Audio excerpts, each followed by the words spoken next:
Welcome to the Harvest Golf Club in beautiful Kelowna, BC. I'll play. Nice little draw. 1,100 feet above sea level, even I get to hit the ball a long way, and even my misses seem to always wind up pin high.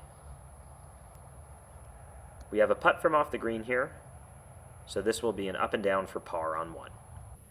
On the dogleg par 5 second hole, I try to shave some yards by cutting this corner, but I instantly negate those gains by topping my second shot 80 yards down the fairway. With a hybrid in hand, playing uphill from a side hill lie, I hit a good shot that still comes up a few yards short, and then I thin a wedge to the back of the green. 20 feet for par isn't what we want on a par 5, and we hit this one on line, but we'll have to settle for bogey. With water on the left of the third hole, I try to draw my drive off of a fairway bunker, but instead I find the bunker.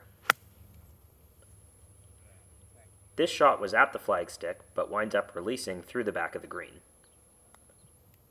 And with this putt, I really misjudge the speed and leave it quite a bit short. So with my first knee knocker for par for the day, I don't quite have it, and will have to take another bogey. Lake Okanagan makes for a beautiful backdrop on the par 3 fourth hole. And today, from the tips, this hole is playing pretty long. I used my laser to see that this was a 90-foot putt. And don't hit a terrible one, but we'll certainly have some work to do for par. And we make our first putt of the day. Today I'm playing a match against my friend Jordan, who is a scratch golfer. By the time all was said and done, we were all square at the end of the day. How many strokes do you think a scratch golfer had to give me for us to square the match? Let me know in the comments below, because Jordan and I are playing the Harvest again tomorrow, and we'll let you decide how many strokes a scratch golfer has to give me.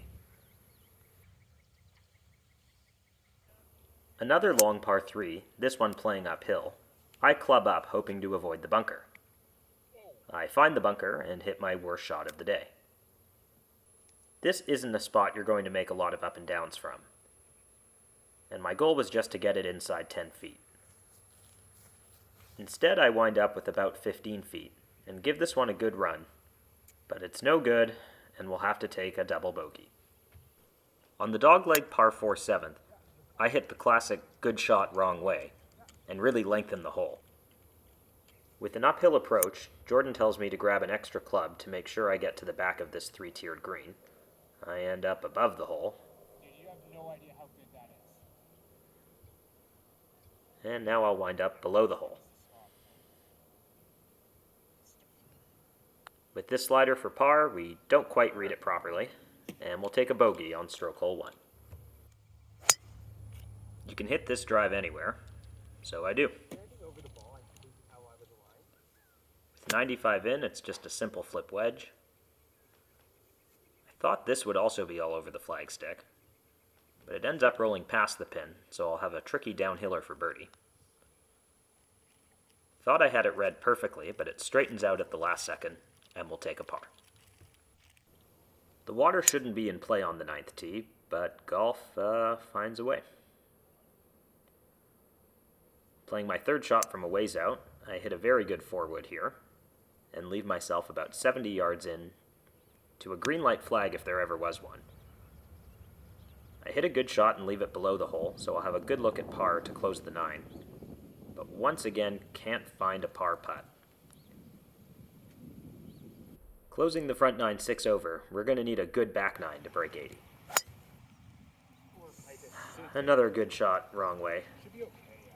That drive really lengthens the hole, and from a side hill lie, I thought I hit an iron pretty well, but it was a groove low and misses short in the bunker.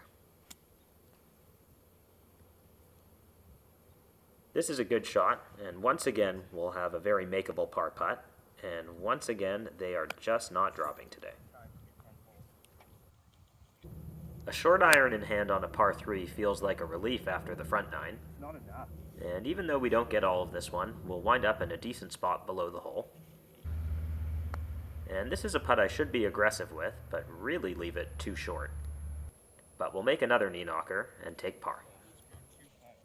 The 12th is another dogleg left, and a good draw off the tee can leave you well inside the 150.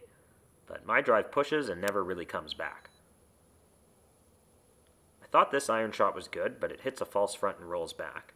And here, putting with a hybrid, we hit one of our worst shots of the day. Falls back down the hill, and we have a long par putt. And we'll have to settle for another bogey. Yet another hole where the fairway is the optional route. I decide to take aim pretty much straight at the green and see how close I can get it. The answer is about 70 yards, and here I have to play for the fat part of the green because it's quite shallow from that angle. Again, I fail to have a good gauge on how fast to putt this one, and with 8 or 9 feet coming back, we miss it, and that's a 3-putt bogey. Baba-booey!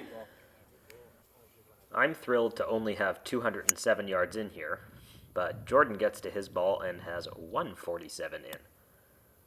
That's a bad shot. I deserve this score today. And that's another putt that isn't judged particularly well. But the golf gods smile on us a bit more on the back, and we'll make this one for par. On 15T, I decide to stop thinking about the lost strokes out there today, appreciate the fact that I've been striking the ball decently on the back nine, and I get some good results. Here I hit a great chip with an 8-iron that scoots up to tap-in distance, and I have to warn Jordan to not tap this in, Don't hit it back, don't hit it back. because an honest score requires tapping them in. I've mentioned before that it's hard to capture elevation change on video. This one's hit well, but it's not until I'm here that I see quite how good it was.